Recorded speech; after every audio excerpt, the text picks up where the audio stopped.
Hey guys, today I'm going to be making a little video just to show you guys some things that have been happening around the fish room.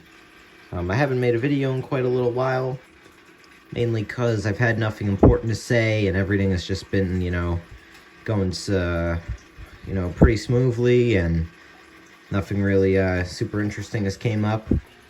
Well, if we're talking on a good note, I suppose I should tell you a little about the snails, as we have one trying to make an escape right now.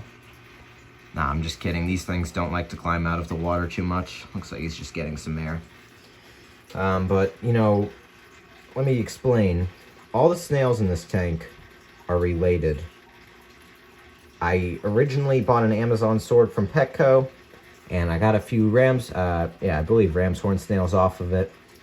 And then all of a sudden, eggs started popping up all over the tank. I had a bunch of babies, and fast forward about a year, and I went down from around, 30 or 40, maybe 50 snails that were all related, to around 25 or 30. Actually, not even that much, more like 15 or 20.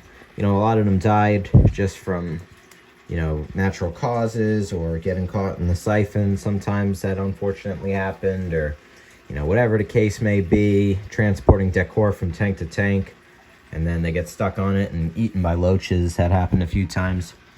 So you would think it would be impossible for these snails to breed, because they're all related. But lately, I've been seeing a lot of these around my tank. Looks like a little speck of salt right there on the leaf. You see him, he's clear. That's how young he is. Back glass, there's one, little brown speck. These are all babies, and there's one. Oh my gosh, they're everywhere. It's insane. These are technically snails. These snails are the product of inbreeding. Now, I don't know if, inbred snails behave similarly to inbred guppies, where they have all sorts of defects. I'm just going to have to see for myself. On to some more good news. This Ludwigia is growing like a vine. If you've ever watched one of my videos, I'm sure you've heard me say it, but I just got some plants at Petco, and the kind worker gave me about 3 or 4 free, leaves of Ludwigia. It was a plant about this big. And now every single tall vine in this tank, that one, all these plants with this leaf that grow up like that, they're all from just a couple leaves of one plant. I don't know about you, but I think that's remarkable. It's almost like kind of how these invasive plants spread. It gave me an understanding to how that works. So, this is just really incredible. I've been propagating it, which is an amazing way to get free plants. I do have a video on my channel, so if you're interested, I'd recommend you check it out.